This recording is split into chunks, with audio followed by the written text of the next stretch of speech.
At least not as well as I do. Oh gods, maybe he challenges your mind in ways I can't or won't. Fuck Ellie. Maybe you're better off with Deimos. By the way, tell Deimos that Aphrodite erased Jacqueline's memory of the time she overheard us talking about the gods. The girl is blissfully ignorant again. Ellie? Deimos asked, his crystal blue eyes full of concern. I want to sleep. He stroked her cheek.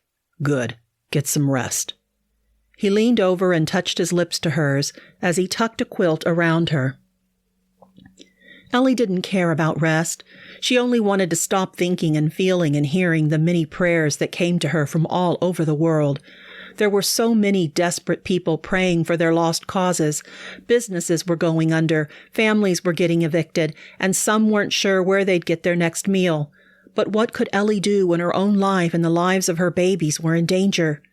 Sleep would be a welcome escape. Then, for the first time, she heard a prayer from her mother. Ellie, where are you? It's a week before Christmas and I ain't heard nothing from you, child. You don't answer your phone. You stopped sending postcards. For all I know, you could be dead. My poor mama, Ellie whispered. She's worried sick. We'll get word to her as soon as we can, Deimos said. Now stop worrying and get some rest. Please, Hypnos, she prayed. Bring me sleep. Deimos carefully extricated himself from the couch where he'd been sitting beside the sleeping Ellie with her legs draped over his lap. He'd watched her sleep for half an hour, praying to all the gods in the rebellion to protect her and the babies. Now he needed to stretch his legs and to think.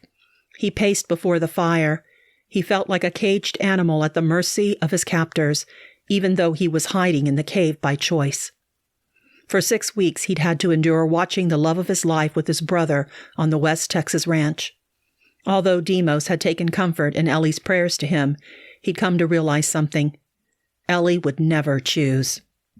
It would almost be cruel to make her do so. He'd wrestled with the idea of letting her go, and had even convinced himself that he would, that it was the right thing to do if he really loved her. But the moment she was in his arms again, he knew he couldn't do it. Not to himself or to her. They needed one another. They belonged together. After holding her in his arms again, he truly believed that if he walked away to spare her from having to choose, she'd be miserable without him, and he knew the same would be true if she gave up his brother. Ellie was waiting to let the paternity of her babies decide, but Deimos knew in his heart that it didn't matter, not because he believed in Hecate's vision, but because he believed Ellie would always love Phobos as much as she loved him. When Hecate had shared her vision with the rebellion in the throne room of the underworld, Artemis had said something to Deimos that had upset him. She'd said, "It looks like you get the girl in the end." It had taken every bit of his self-control not to berate her. Instead, he'd taken a deep breath and had asked, "Do you really think I'd pay such a price?" Artemis had glared at him with her forest green eyes. "Watch your tone. I was only kidding." Some gods are more willing than others to throw their brothers, sons, and daughters to the wolves, Hades had said. You can't blame Artemis for believing you to be one of them. I was only kidding, Artemis had said again. Persephone had placed her slender arm around her husband's waist. Let's get back to the plan, darling. What are we going to do? I've said from the beginning, when Apollo first brought this talk of a reckoning to our attention, that we gods are being judged. If we want to come out of this unscathed, we must, no matter how bad things get, take the high moral ground. Deimos had found those words to be ironic, considering that Hades had once been accused of attempting to kill one of his children while it was still in the womb. But Deimos held his tongue. Artemis had raised her bow. We protect Ellie.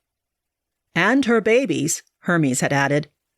At all costs, Hephaestus had said. Hypnos and Thanatos had agreed.